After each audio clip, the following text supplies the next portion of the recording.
salgının boyu, aman bostuğanımın da boyu. Kediden kerişten can böyle kirdi, bozunun dalından boyu. Kediden kerişten can böyle kirdi, bozunun sevenin soyu. Mikrofon! Kalma!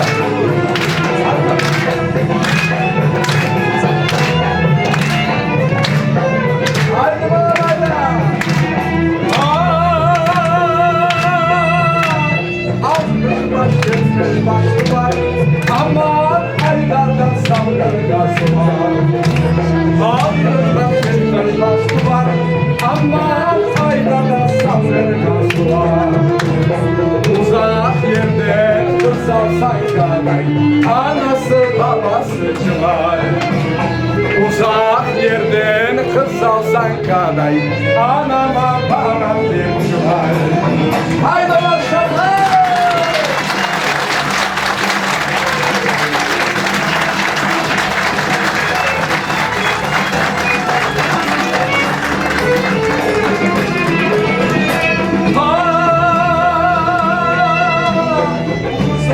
Salgının boyu, aman bostuğanımın boyu.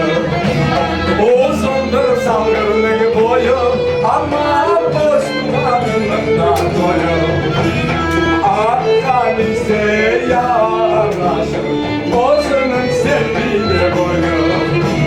Akdenize yaraşır, bozunun sevdiği boyu.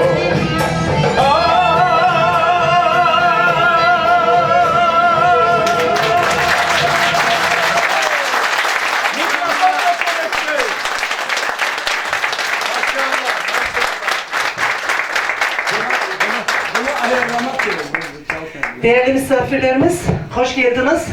Rüstem Ağa, siz de hoş geldiniz.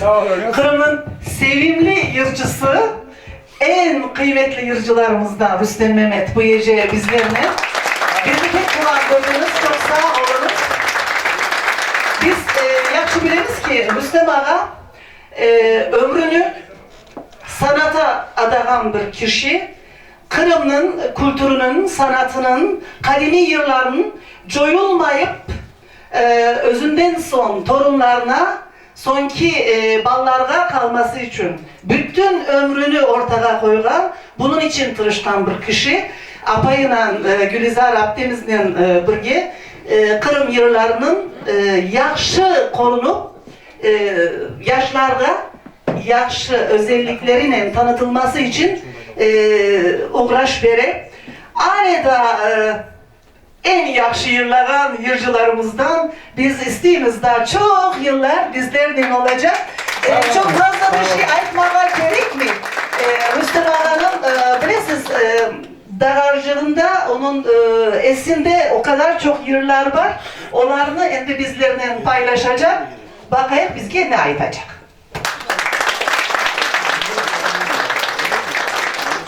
Bir milletini tarihini öğrenecek olsam onun yıllarını öğreneceğim. Çünkü yıllarda asırlar boyu mevzudan mevzu, asırdan asır nasıl bir vakiyalar oldu milletin tarihinde, onlar hepsi yerine bağlı. Ya ayrı bir şahsların sevdalığının, ya bir gayip oldu çeşit mevzuda, ya kasevet üstünde, ya sevgi üstünde, ya bir vatanperverlik üstünde, hepsi temelinde bir güzel mana, milletke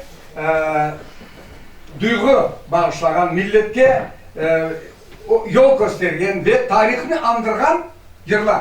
Manasız yer yok. Hangi bir yer alsan, onun temelinde güzel bir manalı vakiya var, mutlak. Onun için şimdi yırılacak yerim, doğan yerim Yeşil Kırım.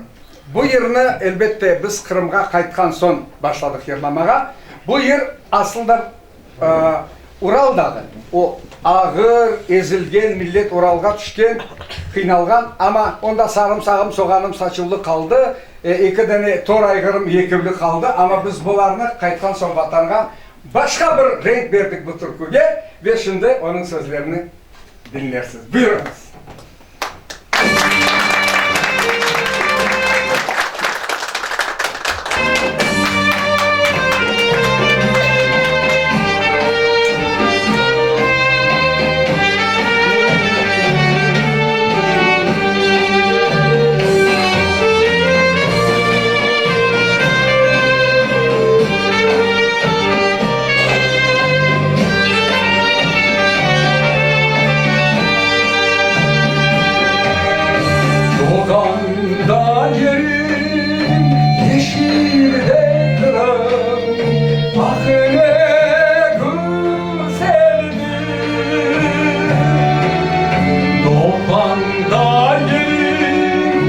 yeşilde kırım, ah öyle güzeldir.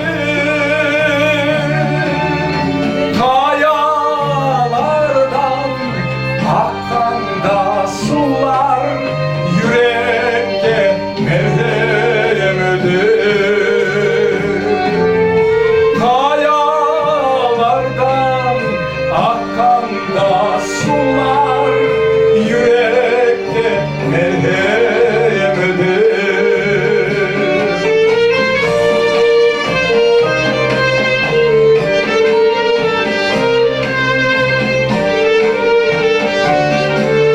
Karadeniz yalısında bir yeşil ada çok sevilir, hasret oldu canımız feda.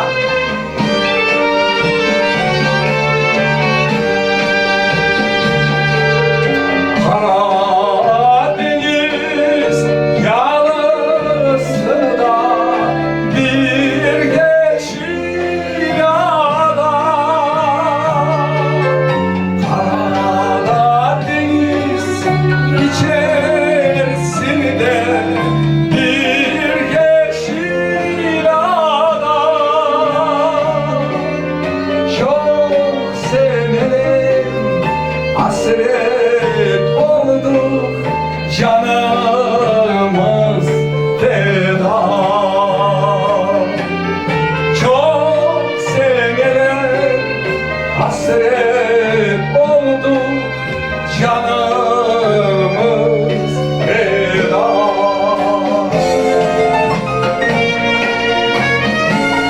Yansın yansın, esirlik yansın, yansın da kul olsun. Bizni Kırım'dan çıkarganlar gözleri kör olsun. O milletin sözleri bu.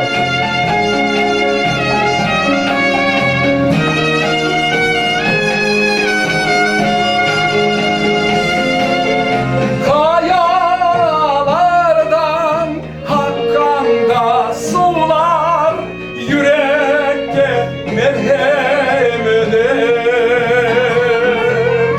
Kayalardan akkan da sular, yürekte merhem öder.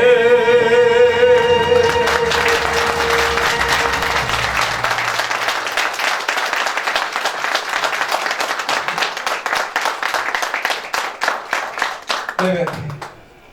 Ben 3 yaşında Kırım'dan çıktım. Ve Ural'a düştük. Annemle 3 çocuk. Demek 39 doğumlu, ben 41 doğumlu. Abim 39, son küçükene kardeşim var idi, 43 doğumlu. Küçükenesi vefat etti. Ama biz bu günü görürüz deyip aslı umut yok. Çok şükürler olsun. Bugün Türkiye'nin bekasında bugün Türkiye'nin vardır. Büyük yemişsiniz. Sağ olun. Evet, Kırım yaşar, Kırım yaşayacak.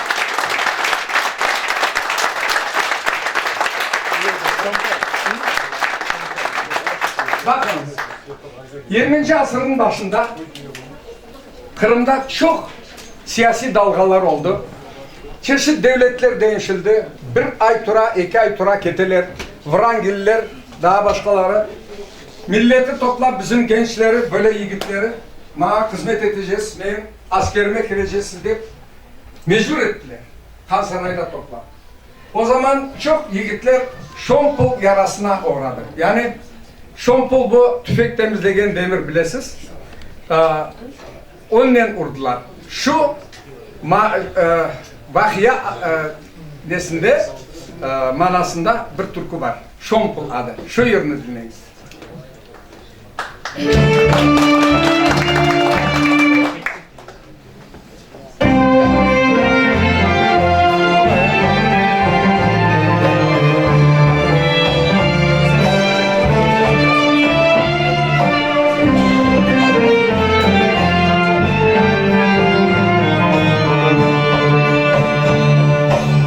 Banditler geldiler,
mecliste kuruldu. Bütün halkı yaşlar demek şan boyun uğrunda. 150 şampon ah içtim mağara uğrunda. Sağ yanıma, sol yanıma aylanamadım. Aman da dostlar şampon yarasına dayanamadım. İnan da dostlar şampon yarasına dayanamadım.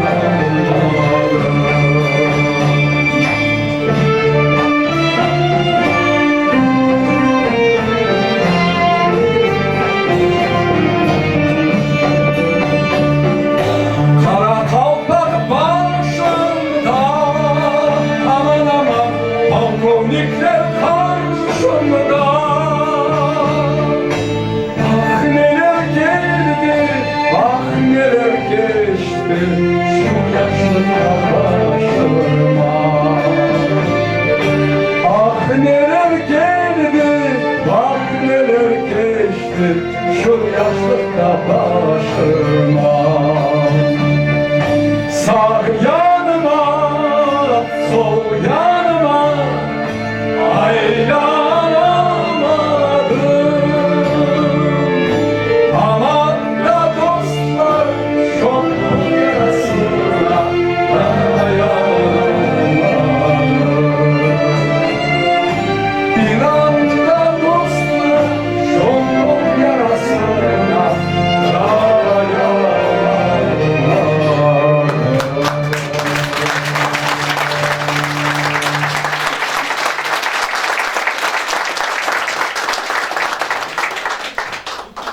Neydi? Bizim ne programmayı kayda koydum arkadaşlar. Karadeniz. Çaldır Karadeniz. Karadeniz yol verse kadayı.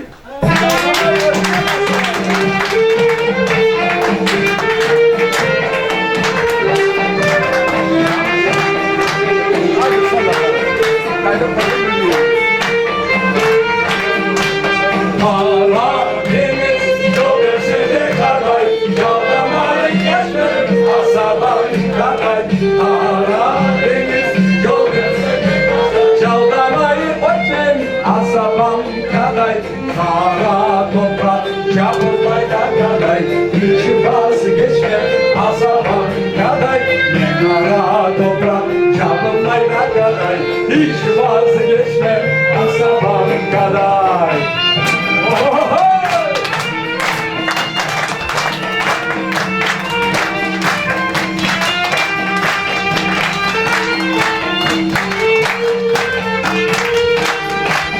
Kara çalışmaz da kaday, şerif olmasa asabam kaday.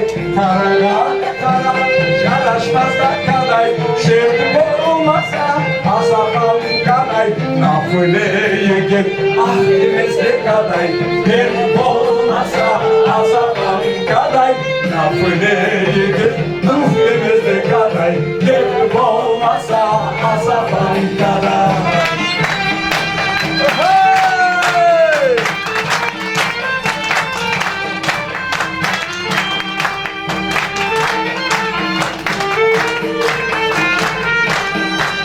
Suda kurdum suretini kaday, duvarga yazdım asabam kaday. Suda kurdum suretini kaday, duvarga yazdım asabam kaday.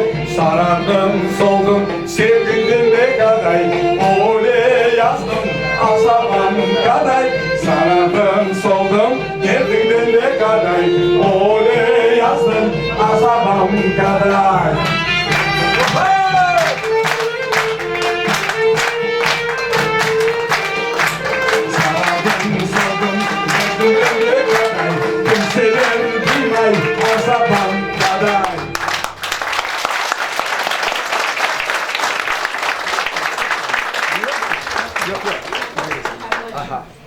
Şimdi Kerey Kırım'ın her bir köşesine bestelengen ve şu köşeye bağışlanan türküler. Kırım'da çok zengin türküler. Şimdi Karasu'ga bağışlanan, Karasu şehrine bağışlanan bir gider isen oğrun olsun, kimse yolunu bağlamaz, atalardan kalgan sözdür, ozu düşken ağlamaz. Bizim bir hocamız var idi, Murtaza Belicanov, çok belli bir insan. Bizim yıllarını çok yaxşı biliydi, tarihlerini. O aytkan edi. Bu besteni Karasu Bazar'da bizim merkez olgan devirde kanların bir tanesi bestelegen. Çünkü kanlarımızın arasında müzikayla uğraşkan çok var idi.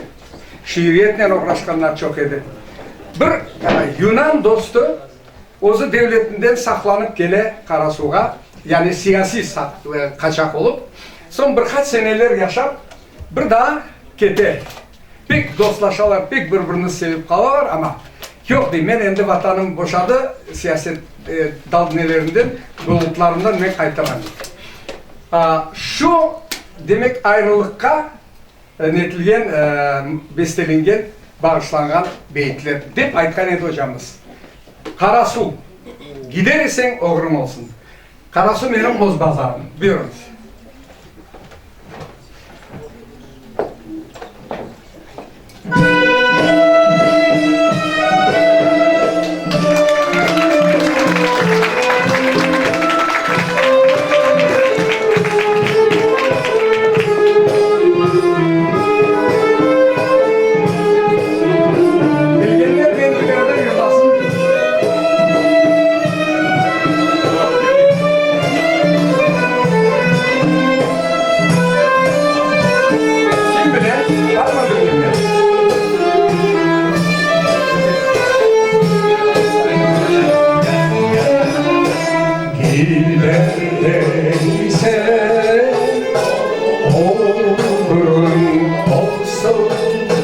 Kimseler yok ağlamaz,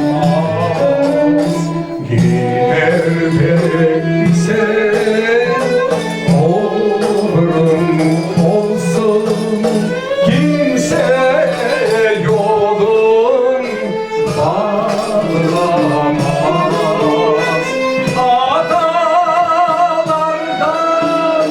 kalmaz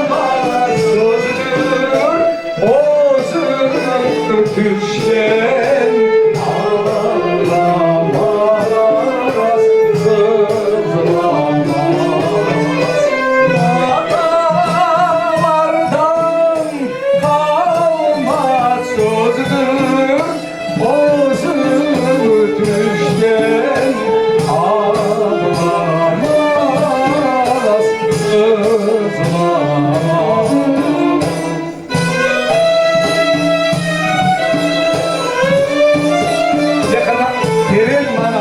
Sözler. Onu tutacağım zaten ağlamayın, onun yakınları ağlayın.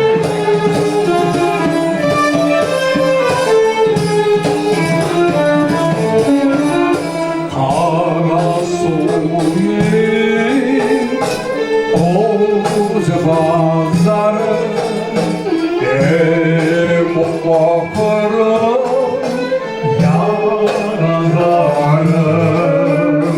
Karasu'nun oz bazarım hem bakırım yaralarım.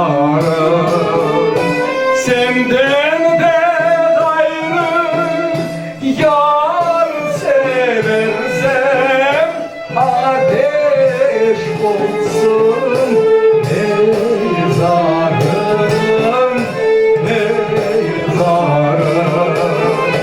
Senden de gayrı yar seversem ateş olsun mezarım, mezarım. Karasu'yu severiz. Karasu eski payitahtımız. Zaten Kırım'ın sevilmeyen şehri yok.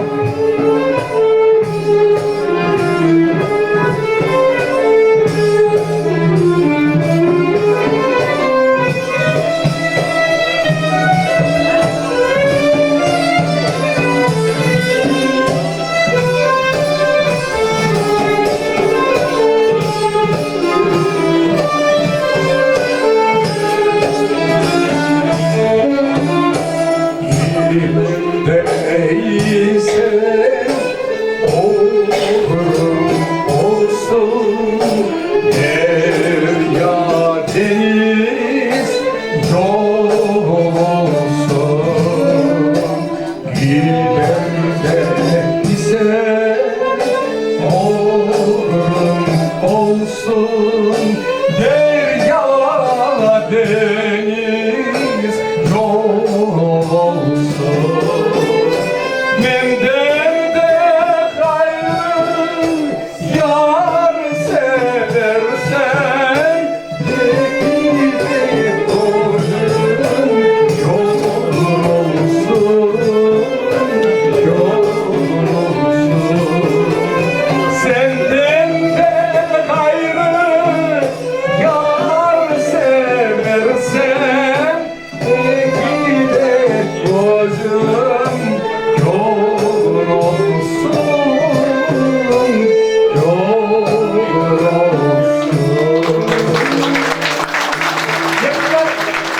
Ne kadar ağır sözler ama birden sözle çıkarmak zor mesele. Onu asırlar devamında koyuldu.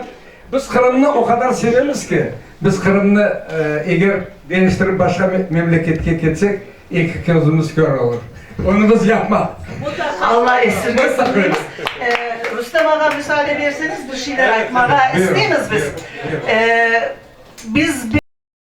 Siz yırlaganda asıl da boldurmaysınız. Bizim yırcılarımız asıl da boldurmaylar. Yırlagan çık yırlamağa isteyler ama biz tekaran toktatma isteyimiz çünkü aytmak istediğin sözlerimiz var. Değerli misafirler, Rüstem Ağa'nın bıltır 70. yılı oldu. Kırım'da oğa bir 70 yıllığına yübile yapılacak idi. Özü de yaxşı aytır, onu kısmet olmagan, o yübile yasap olunmagan. Bu sene Rüstem Mehmet'in 70 yıllığına Kırım'da Balaban'dan Balaban çok dülbir bir jübile geçirilecek inşallah. Onun sanat hayatı, yılları, Öztürk'ün okutkan öğrencileri onun için anda olacaklar. Ama biz de bunda onun 70 yılını kutlamaya istiyoruz özümüzcesine. Bizim dernek genel merkez genel başkanımız Tuncer Kalkay hem bir iki söz etmeye isti hem de Rüstem Ağa'ya kabul buyursa ufak bir hediyemiz olacak. Ben anlatayım da baştan. Bu 70 yaşımı kaydetmeye imkan olmadı. Niçin? İki defa Rumanya çağırdı, gittik anda. Ondan kaytıp gelgen vaktimiz Amerika çağırdı. Bir ay gittik Amerika. Zaman olmadı ya yübile yapmaya. Onun için şimdi dedi, geç olsun, hiç olmasın. Şimdi 5 April'de, gelecek ayın 5'inde, Ukrayna tiyatrında, en büyük tiyatroda benim icadi akşamım olacak. Biliyor tabii. 69'da sonra. Evet, saygılı misafirler. Nasıl bu Rüstem Mehmet'i sevdiniz mi?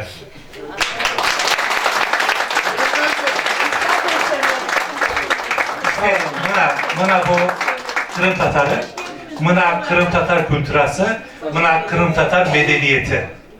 Böyle sevimli adamlar, bunlarını başımızın üstünde koymak gerekmez. Sadece biz Kırım Tatarlar değil, bütün insanlık böyle sanatçılarla, böyle medeniyetini kotetken adamlarla en üst yere koymak gerek. Ama bu adamla ne yaptılar bilesiniz mi? Bu adam millete ne yaptılar bilesiniz mi? Biraz evvel ayıttı, belki çok kısa ayıttı. 3 yaşındayken de bu adamla vatan haininde yüzlerce, binlerce yıllık vatanından sürdüler. Ural dağlarına. Sadece onu değil, yüz binlerce kardeşini, kız kardeşini eli silah tutan erkekleri onlar için savaş yaparken de o savaş yapan devletin adamları bunları sürdüler. Ya suçları neydi bu çocukların? Bu bilemedi şeyler. İşte bu sadece bu çocukların değil. Bunların medeniyetini, bunların kültürasını, bunların kimliğini yok etmek istediler. İbadethanelerini, camilerini, mekteplerini, medreselerini, her bir şeyiyle, mezarlıklarını, onlarla alakalı ne olsa her şeyi yıktılar. Ya siz ne değilsiniz? Böyle bir adamla, böyle bir balada, böyle bir medeniyetke bu yapılır mı? Ama ne de olsa işte o milletini yok edemediler. İşte o millet bunda.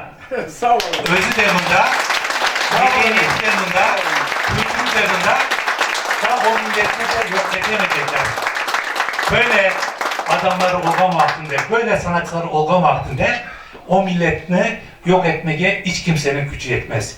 Ki o millet ki yok olgan denge vaktinde 1987 senesinde bütün dünyanın korkan vaktinde çıkıp hiçbir şeyi yok kendi kollarında Moskova'da büyük nümayişler yaptılar, büyük gösteriler yaptılar ve vatanlarında 1987'den sonra kayıtıp başladılar. Şimdi o köklerinden sökülüp atılgan vatanında yeniden filizlendiler, yeniden yeşerdiler, yeniden vatan olup başladı. İnşallah bu diasporadaki özellikle Türkiye'deki kardeşlerinin unutmayacakları, onların da kol tutacakları bir Kırım'ı hep beraber yukarı götürecekmiz. Tamam. Rüstem Hakan'ın ayetler bizim medeniyetimize çok büyük katkıları oldu. Biz bu 70. yıl jubileyi münasebetine evvela onu tebrikleyeyim. Onunla beraber Kırım Tatar medeniyetine, Kırım Tatar musikasına yapkan hizmetleri için şükranlarımızı bildiremiz, cemiyetimiz olarak, idare heyetimiz olarak bu günün anısına da oga bir plaket takdim etmek isteyiz. Çok sağ olun. Örnekleriniz için çok sağ olun.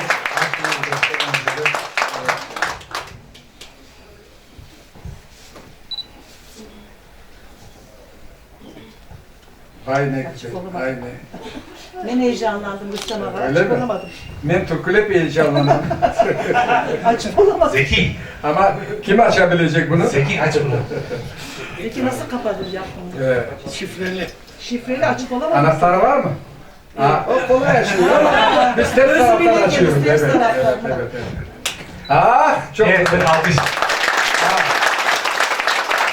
Evimizin en güzel bir köşesine koyacağım inşallah. Amerika'dan da buna özel bir şey verildi. Sağ olun, onun yanına bunu koyacağım. Sağ olun. Teşekkür ederim. Konsertimiz devam Diaspora'da ediyor. Kırım Tatar altı. Sağ olun. Kabul buyurunuz. Koyun diyorum. Haydi. Ana endi bir yengil türkü sizge. Kırım'da ve Rusya'nın çok etrafında Torksin degen dükkanlar var ekan. Torksin. Tarihle uğraşanlar bile, onlar zaten altın alaydılar adamlardan, para almaydılar, altınga sataydılar, basmanı altınga sataydılar, Torksin. O nereden gelen kelime bilmeyeyim ama bizim baba dediler o Torksin dükkanlarına bütün altınımızı Torksin tutup aldı degen kelimeler eşitken edik. Anter alsan Torksin'den al, sade olmasın, sevgin yarın güzel olsun, çirkin olmasın.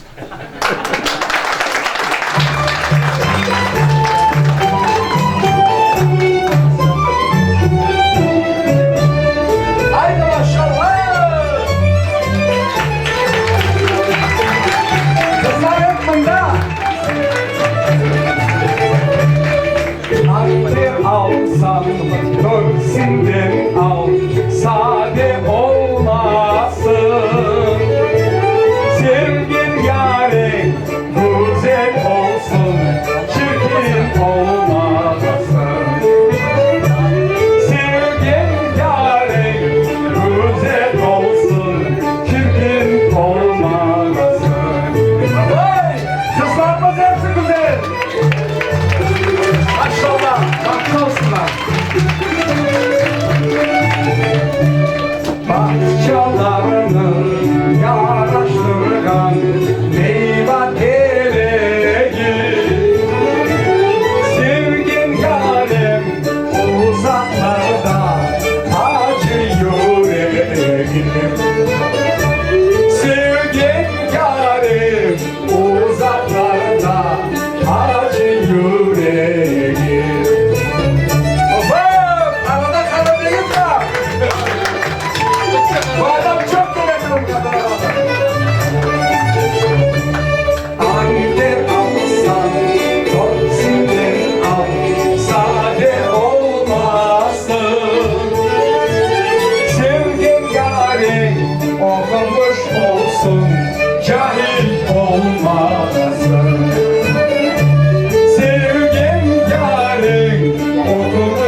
köşesinde olmasın. Kırım Tatarı cahil yok. Em olmaz inşallah.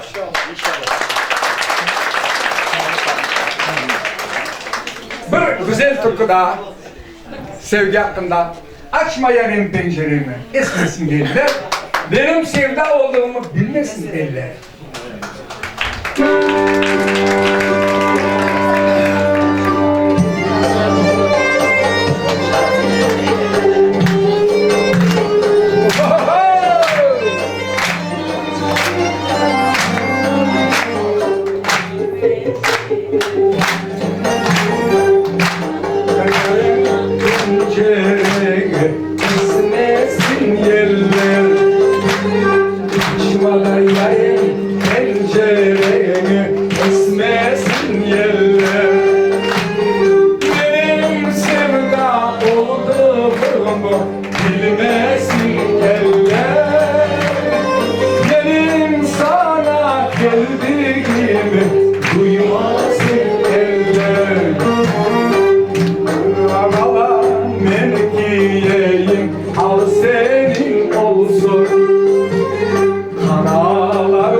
Şimdi ben sizlere Kırım'ın çölüne alıp çıkacağım. Kırım'ın geniş çölleri nasıl yalısı güzel, dalgalı denizinden, kayalarının yeşilliğinden, çölleri de güzel.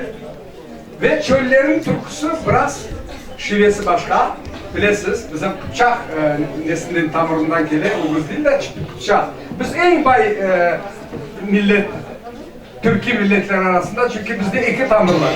Hem Kıpçak hem Uğuz. Onun için bizim dilimiz bütün Türkiye milletlerge kulağına yatar. Ben bayramlarda da oldum, bizge tercüman gerek olmayı. Onun için şimdi çölünün en geniş yerine çıkacağım. Avelimin topengde konalmayman. Ne kalipte cürgenin bilalmayman. Konar edim kalbinde cer tabılsa, konalmayman cüregin cartı bolsa. Bu çok manalı bir şey ya. Ama bu müzikasız olacak. Çünkü buna daha müzika yapılmadı. İnşallah. Ama daha güzel olacak. Eğer bilgenler olsa benimle beraber sorsunlar. Hasan Bey, sen uzaktan geldin. Sana çok yılladım bu türkünü ben. Avelimin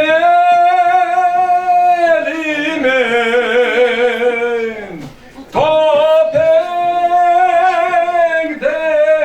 ay konalmayman.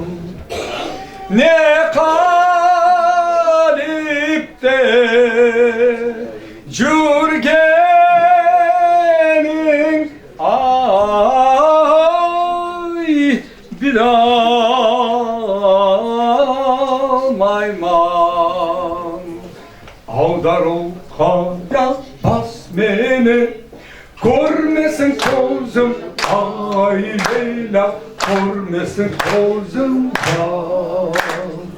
Ölsem özüm öleyim Ölmesin sözüm ay Leyla Ölmesin sözüm Konar edim kalbinde ay cer tabılsa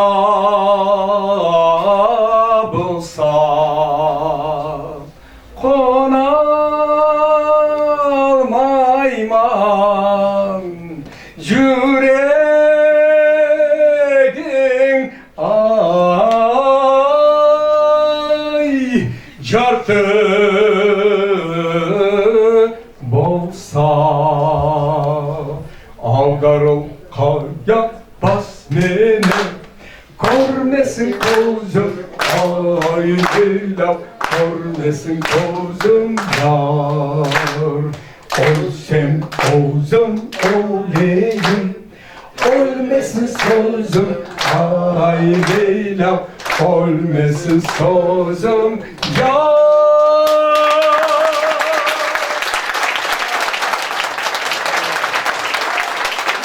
İnşallah sözümü dönmez. Buyurun benim kartana mı aytaydı? Buyurun bir parçası daha var. Buyur. Lakin benim sesim hiç yaramay.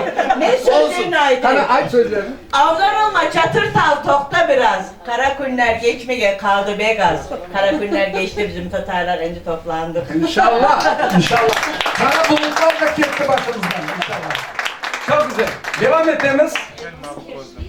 Bakın bu 69 senesi çok genç bir yigit edim. O zaman yazılgan bu türkü Kel Mavi Gözlüm. Bunun eğer eşitken olsanız çok meşhur şarkıcımız var idi Sabriye Erecekova. Cenk'ten o güne, sürgünden o güne çok meşhur idi. Ve onun sesi tak Türkiye'ye keliydi.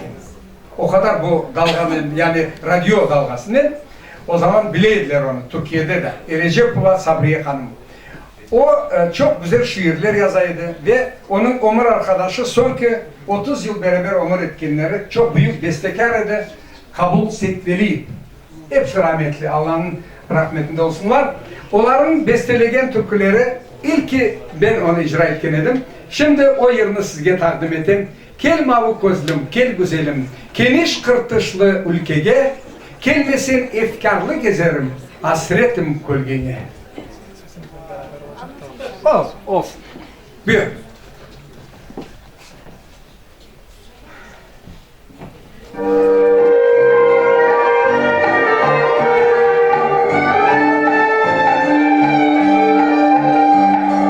Gel mavi gözlüm, gel güzelim, geniş kırtışlı ülkege, gelmesin efkarlı gezelim, hasretin kölgeye.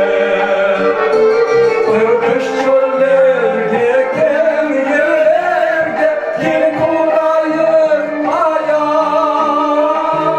sensiz telegin asla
baktım tamam olmaz.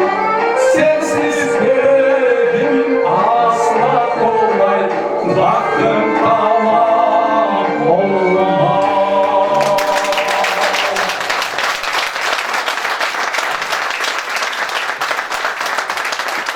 Ana böyle yıllar şu baktım tamam olması için güzel bir hanım bağışladı Allah Teala'ma. Siz bilirsiniz güzel hanımlar. bugün 3 tane çocuğumuz var, şimdi 2 torunumuz var Allah'a şükür. Kayımız yani. Allah ülkemizi kullanmasın. Baydarova Karanfili. Bakınız, bir türküde bir tarih var. Bizim bestekarlar manasız türkü yazmayırlar. Eşref Şemizade adlı büyük bir şairimiz var. Dünyaca belli şair Eşref Şemizade. Evet. Eşref Şemizade. Onun çok eserleri var. Tiyatroda onun eserleri gitti. Ama 3 beyitten ibaret bizni Kırım'dan sürgün etkenlerini anlatan. 3 beyitten bir spektakl olup çıkar. Bakınız başta sözlerini anlatayım, sonra türküleyeceğim. Eski Taşkent pazarında şamatalı pazar günü görüp kaldım yosmam seni, Baydarova Karanfili. Baydarova Kırım'da, eski Taşkent'te ne işi var o karanfilin, o Kırım kızının? Bak, şair o Kırım kızını görgen Taşkent'te ve Kırım Baydarova Karanfili de adlandırgan. Gözlerime işanmadım, koklap baktım Mecnun gibi. Mında nasıl düştüm dedim Baydarova Karanfili. Bir demetçik satıp aldım, yüreğime bastım seni. Neler neler hatırladım Baydarova Karanfili. Bu yerine müzikasız yollayacağım. Çünkü bunun daha müzikası dokunmadı. Eski Taşkent pazarında şamatalı pazar günü. Eski Taşkent pazarında şamatalı pazar günü. Görüp kaldım seni yosma, Baydarova Karanfili. Görüp kaldım seni yosma, Baydarova Karanfili. Gözlerime işanmadım, koklap baktım Mecnun gibi. Mında nasıl düştüm dedim Baydarova Karanfili. Ah, neler neler hatırladım, yüreğime bastım seni. Bir demetçik satıp aldım Baydarova Karanfili. Eski Taşkent pazarında şamatalı pazar günü. Eski Taşkent pazarında şamatalı pazar günü. Görüp kaldım seni yosma, Baydarova Karanfili. Görüp kaldım seni yosma, Baydarova Karanfili. Karanfili, Karanfili.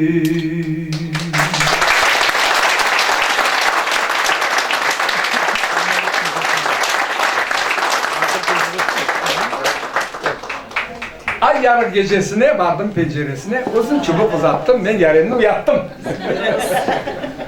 Onu iyi bilirsin ya. Herkes bilir ya. Biliyorsun. Haydi bana haydi. Kaygılarsın sevinç.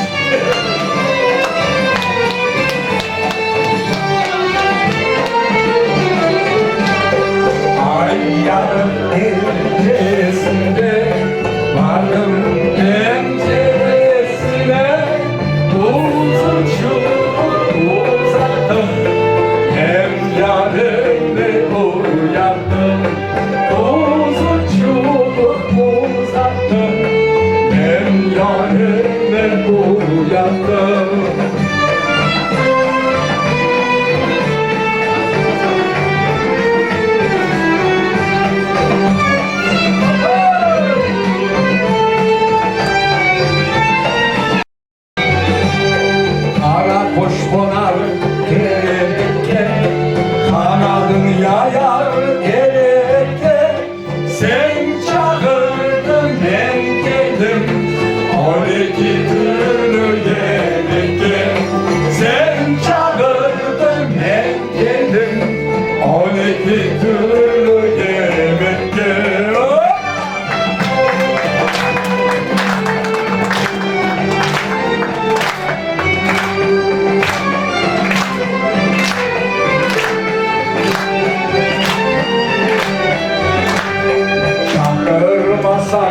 evine varmam, misafirin olamam.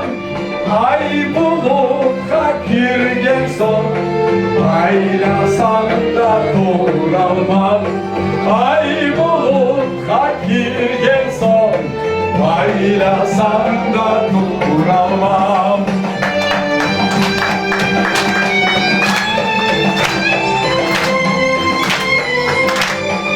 Ay bulutla girgen son, aylasan da duralmam. Ay bulutla girgen son, aylasan da duralmam.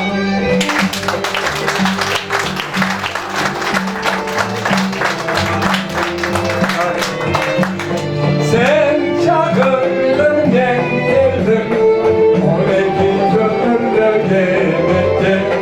Sen çağırdın ben geldim, oradaki gönlümde gelmekte.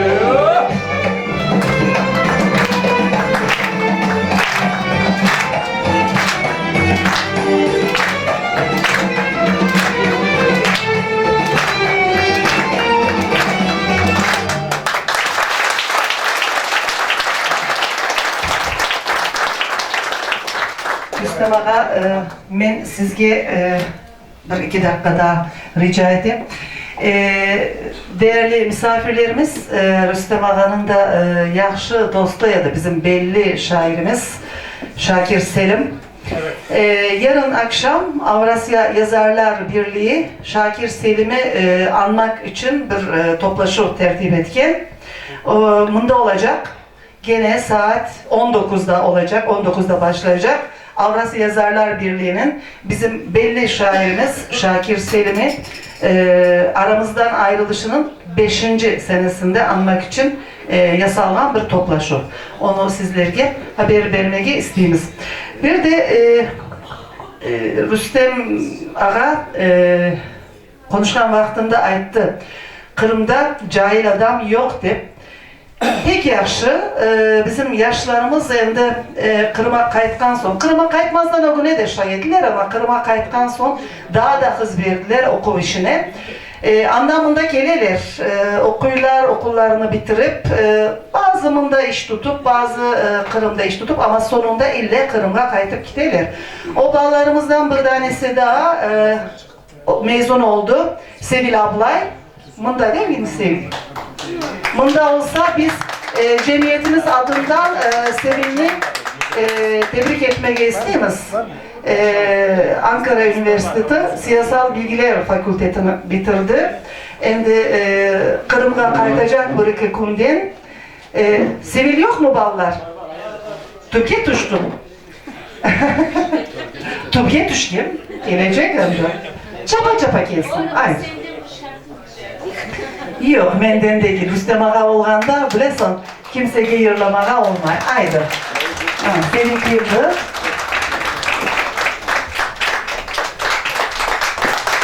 Benim Rüstem Ağa istemiştim.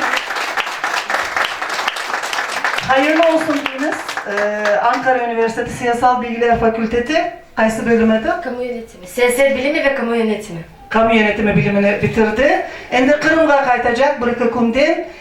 İnşallah Kırım'da onda çok yaxşı yerlerde göreceğimiz Allah kısmet etse damında okumaya gelgen ballarımızın da böyle yaxşı günlerini koruyuk inşallah özümüzün ballarında. Maşallah, maşallah. Kızım, bizim kızlarga bağışlangan bir şiir var. Riza Fazıl yazdı, bizim şairimiz. Bizim kızlar, çünkü bizde 3 bölge var ya, Yalı boyu, Orta Yolak ve Bahçesaray'dan başladı, çöl. Çeşit türlü millet gördüm, dünyanı dört dolandım. Yalı boyu kızları da rast getirip olmadı. Ya aytınız, jalpak betli, merametli, temelli, Noray kızlarına yeter var mı? Yoktur, bu belli. Bahçesaray kızlarına kalışmayan kimseden. Onlar hepsi doğup ösken bir mekanda, bir evde. Onlar bizim şaylı kızlar, totay kızlar, şey kızlar, siyah saçlı, kara gözlü bizim sönmez yıldızlar. Toy kiyimde, bayramlarda oynay, yırlay kuleler. yüreğine ateş düşse sevmege de bilirler. Bekar olsun, boydak olsun, 40'ta olsun, 50'de şu kızlarının bir bakışı kim ne olsa devirde.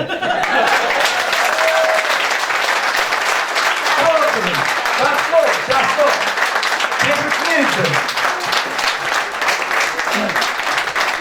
Şimdi bizim baba dedelerimiz nasıl sevgen ve sevgi hakkında ne kadar çok yıllar yazdılar.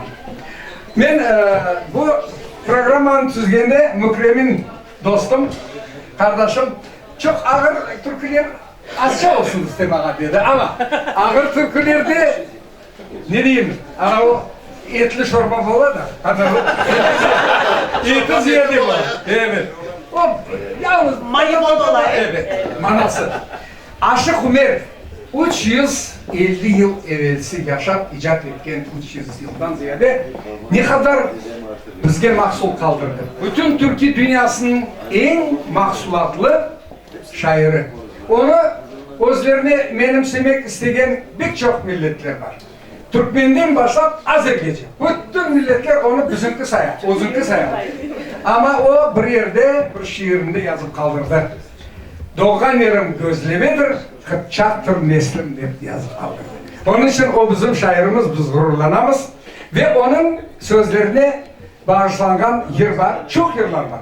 Beni de gamdan azat eyle, yine aldı gam beni, gözlerim duman duman, çıkıp da yükseklerden bakma, o bütün sözlük yalanlar yerler. Ama ben sizge İlyas Bakşış bestelegen, onun sözlerini bestelegen güzel bir yer. Yani ağırdan başlay ama manası teren olsa da, ağır olsa da hepsi bir sevgi hakkında. Nasıl sevmeyi bilgen bu adam, bakınız o yerin içinde koyulgan. Bütün bunun duygusu. Başta sözlerini biraz inceleyin çünkü Farsi sözleri çok. Daim esme badi sabah. Demek sabah salkın yeri gibi masum bakma diyen o. Bu şark şiiriyeti. Etme dülber barışalım. Elinde kurullu yayın. Atma dülber barışalım. Demek kış kış bakma diyen, oklar atmamalı diyen. Pek severim canım seni, sevdiğim canımın canı.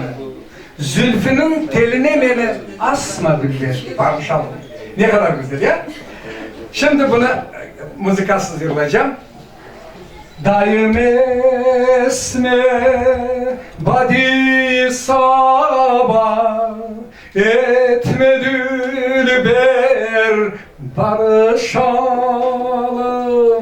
Daim esme badi sabah, etme dülber barışalım.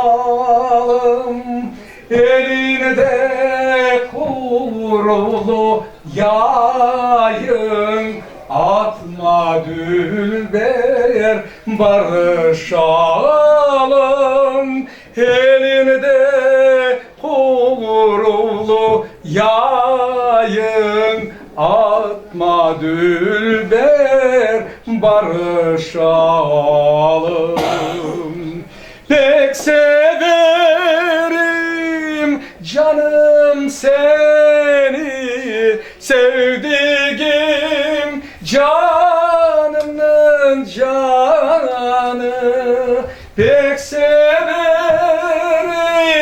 canım seni, sevdiğim canımın canı. Zülfünün teline beni asma dülber barışalım. Zülfünün teline beni asma dülber barışalım. Ne ağlarsın bey dülber, olunca ayrılmam senden. Ne ağlarsın bey dülber, olunca ayrılmam senden. Koz ederim ta kıyamet kopunca severim seni. Koz ederim ta kıyamet kopunca severim seni. Oldukça yuvulup yüzüm kefine sarılır dizim. Oldukça yuvulup yüzüm kefine sarılır dizim. Kalcı yılıp en namazım kılınca severim seni. Kalcı yılıp en namazım kılınca severim seni.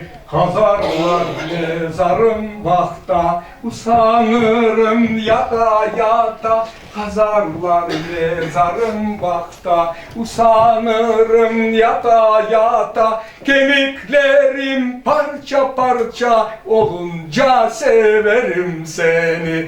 Kemiklerim parça parça olunca severim seni.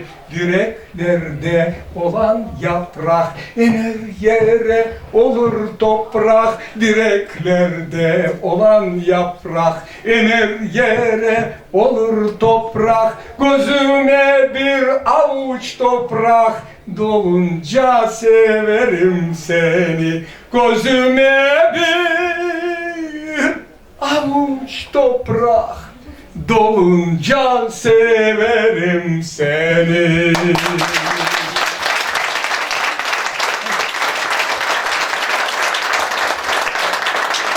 Ne kadar terin sevgi ya? Bunu yalnız Kırım Tatar şairleri böyle seviyor.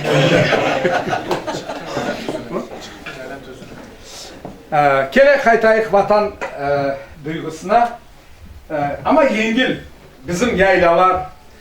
Türkiye'nin de çok güzel yaylaları var, çok güzel manzaraları var. Karadeniz'in bir tarafı, Kırım demek o tarafı, hepsi birbirine çok benzeyen ülkeler. Hem dinden, hem adetten, hem tilden. Biz Türkiye'ye çok geldik. Ben onun sayısını da unuttum. Ben de kaç kere geldiğimizde. Ve 2007'de ve 2008'de 2 sene ardı sıra geldik Konya'ya, bizim ilahilerimizin festivaline, Mevlana'nın festivaline iştirak ettik. Orkestranın, Gülzar Hanım da var idi aramızda, bir kadın sesi, milli kıyafet giyip. Çok güzel demek kaynaşma var Türkiye ile Kırım'ın arasında, evvelden de öyleydi. Ve ben şimdi çıktım, çok Kırım'ın yaylasına diyen Türk'ün yırlayacağım. Çıktık Kırım'ın yaylası.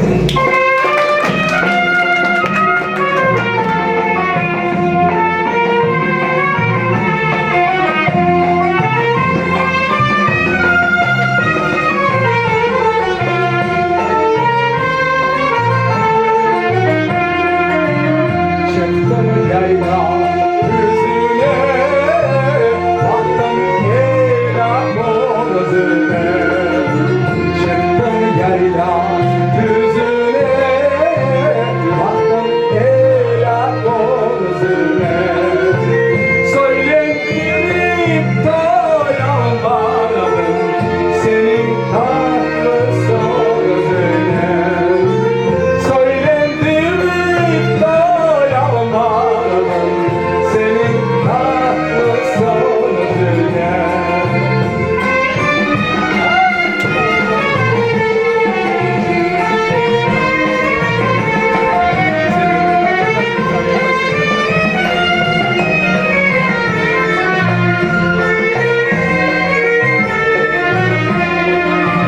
Mermer taşlı avlularda oynaşırlar balıklar. Mermer taşlı avlularda oynaşırlar balıklar. Yaktı beni yandırdı böyle acı yanıklar. Yaktı beni yandırdı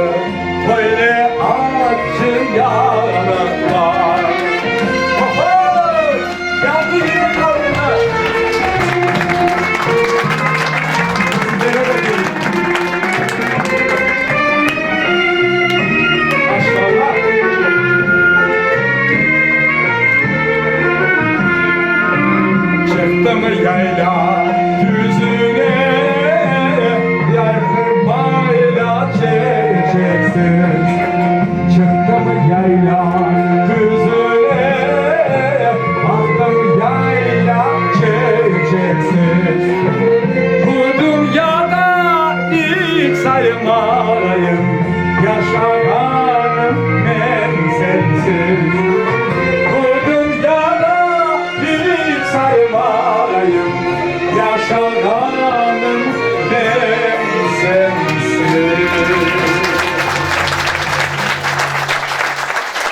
Ben de o hayatımda o milletim olmasa hiç saymayın yaşayanımı. Sizin aranızda devamlı enerji alan. Verem enerjini siz 100 katına kaytarasınız. Hepinizin yerinizde bana olgan merhametli büyük. Benim doktor dostlarım var. Sanadan şikayet sen yıkılıp kalmayasın diyor soruyorlar beni. Yok değil. O kadar enerji veresin diye. Ya ben veremem diyeyim. Bana kaytaralar. Bir burada desin. Onun için sağ olun. Hepinizi pek seviyorsunuz. Siz bizim sevgimiz aynısı yapıyorsunuz. Sağ olun. Ne var? Aha. Bakınız. Karanfil yerini herkes bilir. Bu Baydarova karanfili o biraz siyasetle karıştıydı. O sürgünlükle bağlıydı. Ama bizim halk yeri var karanfil. Benim hürmetli dostumun pek sevdiğin yeri Mükremin'in ve onu sevmegen yok. Çünkü o çok yıldan beri yıllangan, yani asırlar boyu karanfilim ormana ne hor baktın sen bana? Hor baktığım bilgen olsam gömür vermezdim sana. Hepimiz toptan yıllayıp buyurun. Ne kadar manalı güzel yer. Karanfilim morlar, ne hor baktın sen bana, hor baktın bilgen olsam gönül vermezdim sana. Hor baktın bilgen olsam gönül vermezdim sana. Biraz kötülük çünkü alçak adam. Karanfil olacaksın, sararıp solacaksın. Ben babaannem söylemiştim, sen benim olacaksın. Ben babaannem söylemiştim, sen benim olacaksın.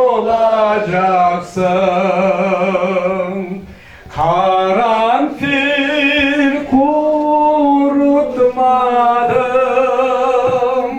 ben seni unutmadım. Senin canın öncırtmadım, üstüne yar tutmadım. Senin canın öncırtmadım, üstüne yar tutmadım. Ne güzel söyledin.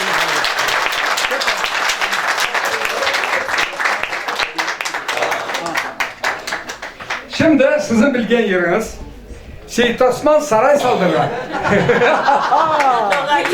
Evet. Ya onu bütün diaspora gönder. Haydi bakayım, haydi.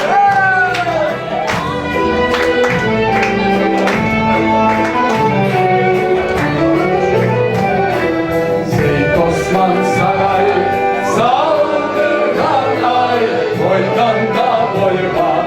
Şehit Osman Saray saldırgan ay, boydan da boyuma.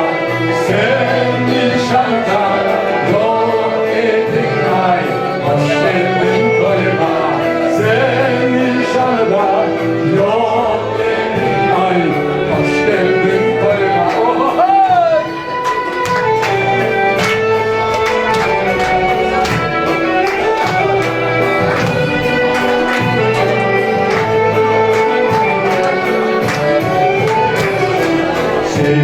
Osman Saray, saldırgan ay, toplası şişe.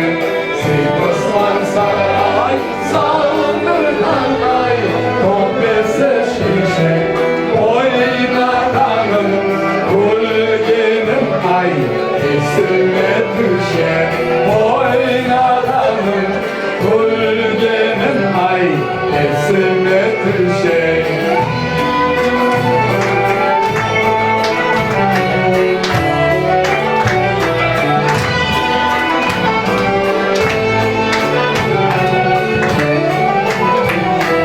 Ege'de çomak ağlasın ay, aydatın fırla. Ege'de çomak ağlasın ay, aydatın fırla. Gelin çekimi yosmasın ay, eğilişten kılığa. Gelin çekimi yosmasın ay, gelmekte kılığa.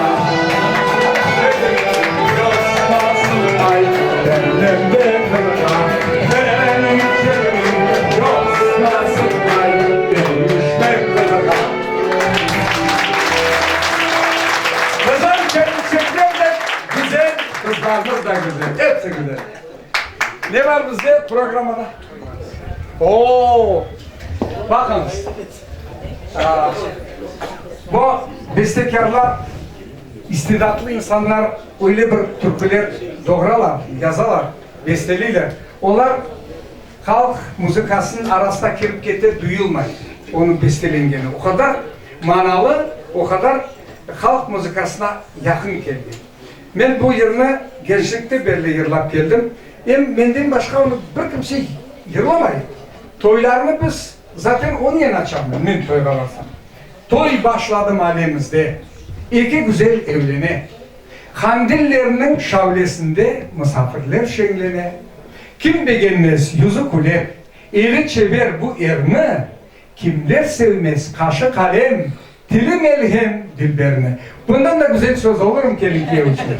Kaydan yigit araştırdın böyle kokulu gülünü, kaydan kelin soraştırdın uzun gibi bülbülünü. Şenleneyik soy sopumuz, yaraşsın bu toyumuz. Şenleneyik dost eşimiz, yaraşsın bu toyumuz. Toy valsi.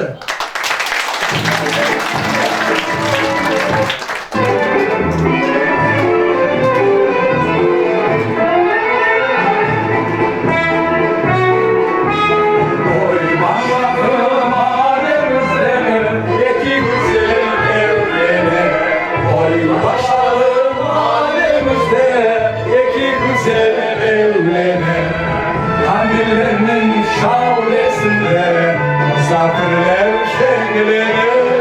Kandillerinin şavlesinde misafirler şenlenir. Kim beğenmez yüzsüzler, eli çeker bu yerine.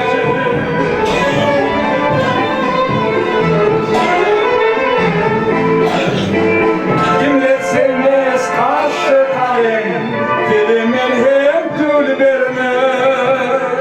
Şenleneyik soy sopamız, yaraşsın bu toyumuz.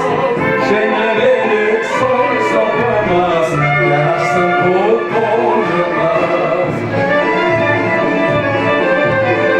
Bunu ayranlık mümkün. Böyle hals.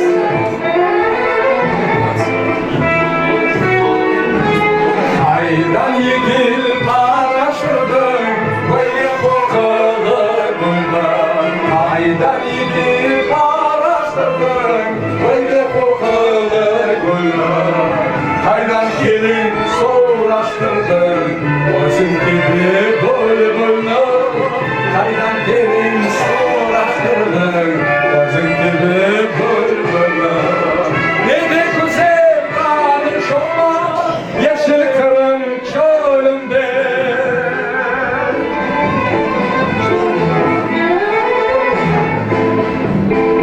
Ne de güzel gül toplama, nazlı yanım elinde.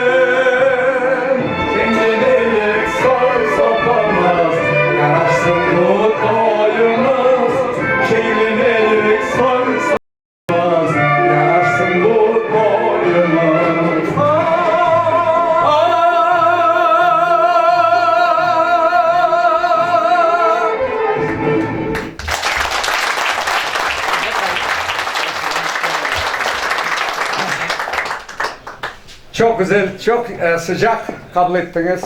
Çok güzel enerjiye bana kaytardınız. Ne kadar ben verdim, aytkanım gibi ardına kayıttı. Hepinizge Allah razı olsun. Şimdi toptan Kırım'ın türküsünü yırlayalım biz. Aytacak sözün var mı? Aytacak sözüm var. Buyur. Bunda olan bütün misafirlerimizge kelgenleri için ilkten çok teşekkür ederiz. Bilirsiniz bizim dilimiz hem Kırım'da hem Türkiye'de pek kıyın halda. Çünkü yazık ballar, yaşlar Kırım Tatar dilinde laf etmiyorlar ende. Ne Türkiye'de ne Kırım'da. Türkiye'de olsalar Türkçe konuşarlar, okullarda Türkçe okuyumuz de. Kırım'da olsalar Rusça, Ukrayince laf ederler, o dilde okuyumuz de. Bir cihetten bakanda bekim yaxşı ama her bala üyünde öz dilini bilmek gerek. Kırım Tatar dilini ille bilmek gerek, ballarga öğretmek gerek, ana babalarda üde konuşmak gerek. Bunun için Kırım'da çıkarılgan pek çok jurnallar, gazetler var.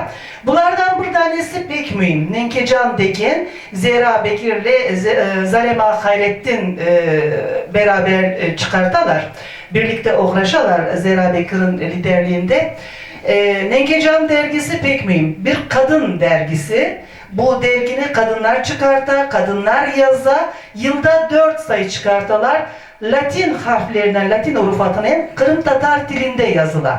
Dünyanın dört bir tarafından, diasporadan, Kırım'dan, Amerika'dan, Romanya'dan, Almanya'dan, Türkiye'den isteyen hanımlar, akademisyenler bu dergiye yazıcı verirler.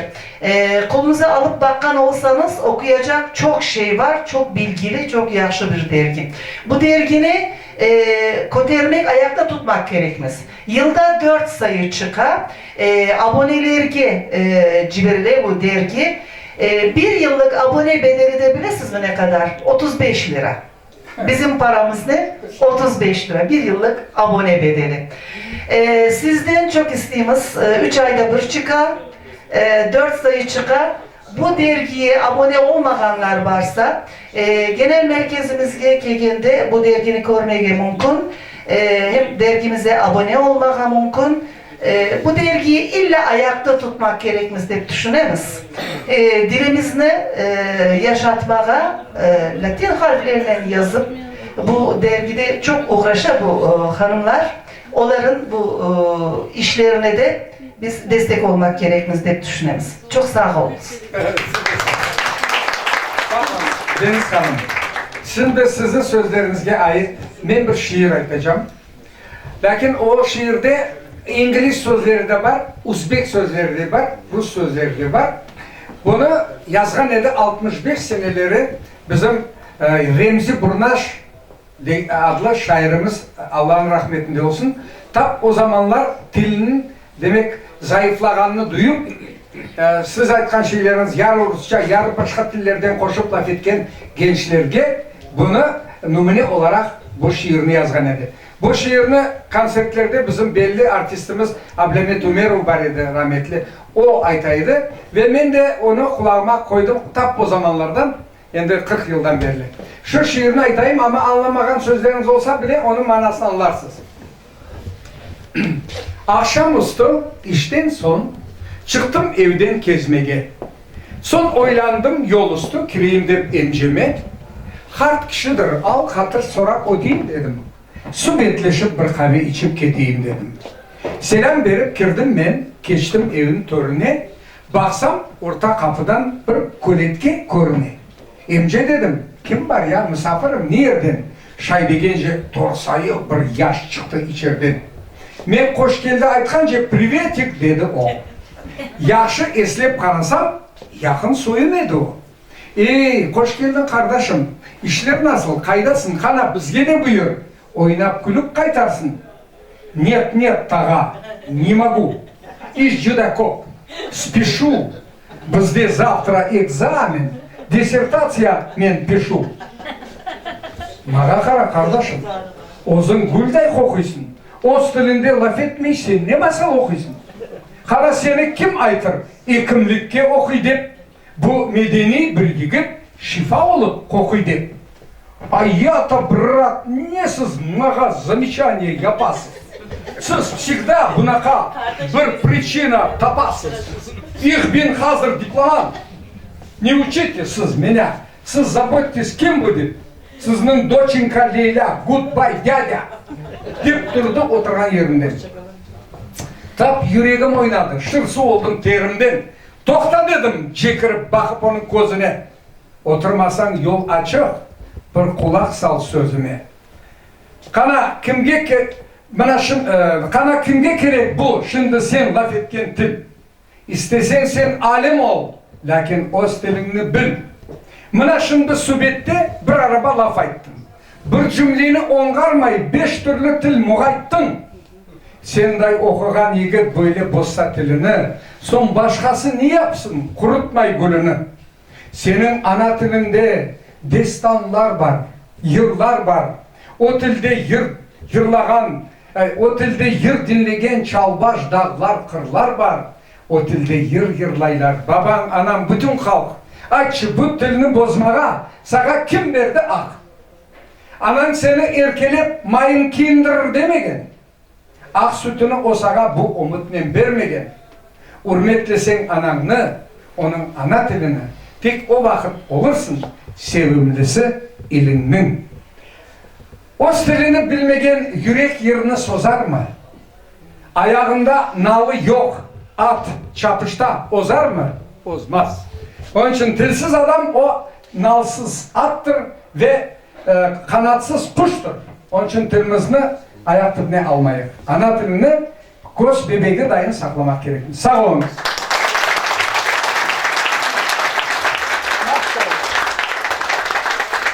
Şimdi geleyim avuçlara ve güzel Kırım. Avuçlardan esken yerler. Hepimiz beraber yollayız.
Ne güzel sözler.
Pek becerememişsin yani.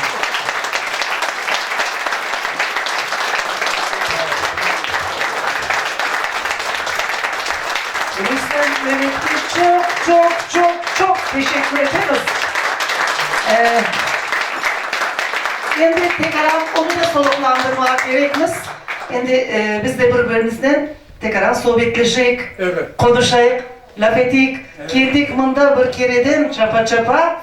Onu da Bekim tekrar boldurduk ama siz yırlaganda pek boldurmaysınız ama gene de sohbetleşecek isteğimiz Bekim herkes birbirine laf edecek, konuşacak. Ama gene de çok teşekkür ederiz sizge. Sağ olunuz. Sağ olun. Sağ olun.